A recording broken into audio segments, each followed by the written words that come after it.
Assalamualaikum warahmatullahi wabarakatuh. Salam sejahtera buat kita semua sobat bocah belajar tani. Di kesempatan siang hari ini yang terik ini pas tepat saat sholat duhur. Ini baru selesai azan. Saya sempatkan sidak lahan ke salah satu petani yang notabene saya bilang berani, karena di sekitaran ini semuanya tanaman padi, juga hortikultura seperti buah-buahan, ada melon, juga ada jagung. Beliau tanam bawang merah sendirian, lur. Jadi kita tanya, ini nanti benihnya berapa banyak, varietasnya apa, dan usia berapa, terus sudah dipupuk berapa kali. Seperti itu. Yang pertama saya perkenalkan diri dulu, saya Dwi dari Widang yang punya channel Bocah Belajar Tani, dan ini salah satu petaninya dengan Mas Arifin. Kok banter Mas Arifin. Desanya Sumuragung, Kecamatan Burno, Kabupaten Bojonegoro. Mas, ini varietasnya apa? Tajuk guys. Kemudian benihnya berapa banyak? 1 kuintal. 1 kuintal. Ini benih raya ya? Raya. Benih raya, jadi besar-besar loh benihnya. Terus ini tanaman sudah dipupuk berapa kali? 1 kali. 1 kali. Tanpa pupuk dasar? Tanpa pupuk dasar. Tanpa pupuk dasar, dipupuk di usia 10 hari. 10 HST. Jadi buat dulur semua, pemupukan itu kita tidak patokan berapa harinya, tapi kita patokan pada tingkat pertumbuhan dari bawang merah tersebut. Jadi kalaupun 7 hari sudah tumbuh, biar semuanya tumbuh, kita pupuk. Kemarin menggunakan pupuk apa, Mas? Pak Tani berarti NPK Brimbang 16. Iya, 16. NPK 16, terus Ponska Plus, Plus, SP36. SP36. Jadi saya rasa Masnya ini juga punya stok pupuk banyak, karena sudah pupuk Brimbang 16 masih dikasih Ponska Plus. Padahal sebenarnya kalau saran saya mending dipisah saja. Salah satu, karena itu juga pupuk Brimbang, pupuk majemuk.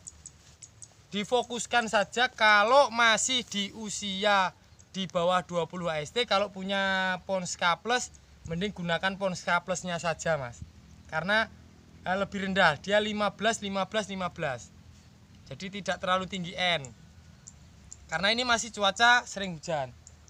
Terus ini untuk fungi sudah aplikasi berapa kali? 2 kali. 2 kali menggunakan fungi merek Cabriotop Sagrinil. Jadi produknya Sagri. Chlorothalonil ya, Sagrinil. Kedua-duanya fungisidanya Sultan. Fungisida mahal, lur. Untuk tanamannya ini memang tergolong di cuaca seperti ini tergolong sudah bagus, tapi saya datang ke sini tujuannya bukan cuman mau memuji tanamannya, Mas. Jadi banyak hal yang saya koreksi dari segi cara budidaya bawang merah Mas Arifin. Jadi beliau semalam juga sempat datang ke gubuknya Bocah Belajar Tani, sharing. Yang pertama, Mas, yang saya komentari ini dari gotnya. Ini walaupun di sini tak ada hujan, tapi karena di sekeliling ini tanaman padi, otomatis sekeliling ini airnya akan cenderung lebih tinggi. Jadi kalau bedengan ini kurang dalam gotnya, tingkat kelembabannya akan tinggi. Walaupun menurut Mas Arifin di sini air tidak bisa ditahan, sebentar saja sudah hilang. Tapi lebih baik gotnya nanti ditambah ke dalamnya sekitar 1 cangkul lagi. Dan ini sudah waktunya untuk dibikin tembok. Jadi di tembok karena bedengannya sudah bagus loh. Bentuknya itu melengkung. Ini saat musim penghujan itu ini sudah ideal. Hanya saja kurang dalam gotnya, dan saat olah lahan ini rumputnya masih banyak sekali lur ini. Kesusu, jadi olahrahannya kurang maksimal untuk pemberantasan rumput. Walaupun memang ada beberapa tempat itu tingkat pertumbuhan rumput itu memang sangat tinggi loh. Tapi ini tadi habis dispray apa mas? Belmek. Dispray Belmek. Jadi beliau sudah saya ingatkan kalau Belmek itu di beberapa tanaman itu, di beberapa lokasi itu ada efek seperti trotol di pangkal batang, walaupun itu tidak menghambat pertumbuhan dan juga tidak membunuh si bawang merahnya. Tapi beliau sudah paham untuk resiko itu dan tetap tadi dilakukan aplikasi dengan dosis 1,5 tutup atau sekitar 15-20 mili lur. Sekitar itu per 16 liter nggih. 16 liter.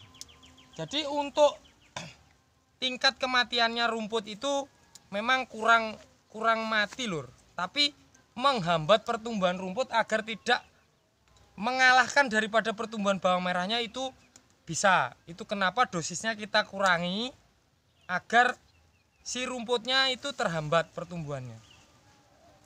Dan juga ini tadi kita cek pH-nya itu di angka 5. Jadi besok ini wajib masuk CaCO3 karena sudah ada tanamannya. Jadi kita naikkan pH-nya dulu menghadapi nanti pemupukan kedua untuk mengurangi resiko dropnya pH yang terlalu parah seperti itu loh. Jadi ini penjelasan tentang bagaimana pola pemupukan saat musim penghujan agar pH tanah tidak terlalu drop. Itu seperti itu. Jadi buat teman-teman viewer Bocah Belajar Tani, tidak bosan-bosan saya selalu berusaha untuk upgrade ilmu agar bisa sharing membantu para petani agar dapat menghasilkan budidaya bawang merah yang maksimal. Kira-kira ada pertanyaan mas yang perlu ditanyakan mumpung saya di sini? Itu kapurnya itu ditabur atau dispray untuk menaikkan pH-nya? Untuk menaikkan pH itu CaCO3 atau kalsium yang dibeli di bangunan itu ditabur. Mau ditabur sebelum dipupuk? Sebelum dipupuk itu ditabur 2-3 hari sebelum dipupuk itu ditabur itu, atau sesaat atau dicampur dengan pupuk juga boleh. Tapi biasanya kalau dicampur dengan pupuk nanti tingkat meratakan pupuknya kurang fokus karena campur debu. Seperti itu lor. Dan juga kalau habis dipupuk itu wajib disiram.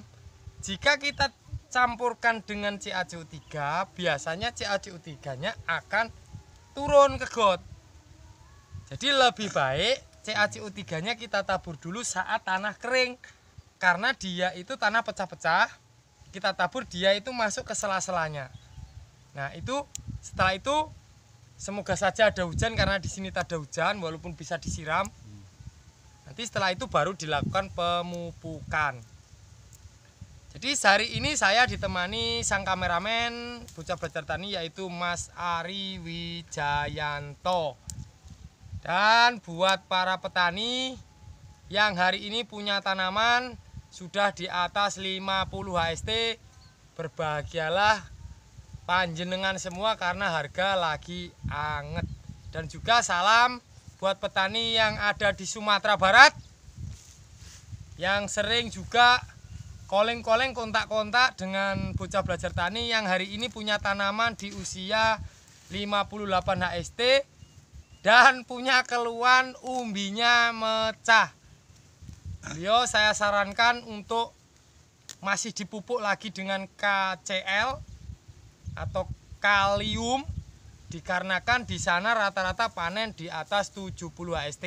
Jadi 58 HST itu masih boleh dipupuk karena di dataran tinggi. Itu untuk menghentikan pertumbuhan agar supaya tidak mecah lagi. Adapun YPT untuk menghentikan pertumbuhan boleh menggunakan Paclobutrazol jika itu dalam kondisi terpaksa. Karena apapun yang dihambat itu dipastikan mengurangi hasil yang kita dapatkan.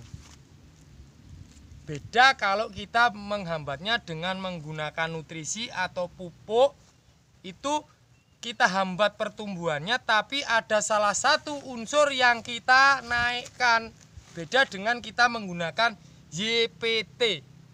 Seperti itu lur. Jadi untuk sekilas membahas tentang tanaman Mas Arifin, ini yang perlu dijaga adalah pH tanahnya agar tidak drop, dan juga ini walaupun pertumbuhannya itu subur agak sedikit melengkung, nanti bisa masuk kalsiumnya itu ditambah, dan juga boleh menggunakan Armen resepnya Mas Gusman. Itu karena untuk membuat tanaman itu kaku, karena ini tanamannya subur lur. Catatan buat para petani yang punya tanaman itu kerdil atau macet, jangan menggunakan silika atau Armennya berhenti. Tapi jika tanamannya subur, itu boleh menggunakan silika, baik silika pabrikan maupun menggunakan resep yang dibuat oleh Mas Gusman Bojonegoro. Ada lagi Mas? Sudah, karena ini cuacanya panas sekali lur. Kita akhiri sampai di sini. Besok kita lanjut ke konten selanjutnya. Semoga tanaman Mas Arifin sukses lulus sampai panen. Saya akhiri, wabillahi taufiq wal hidayah. Wassalamualaikum warahmatullahi wabarakatuh.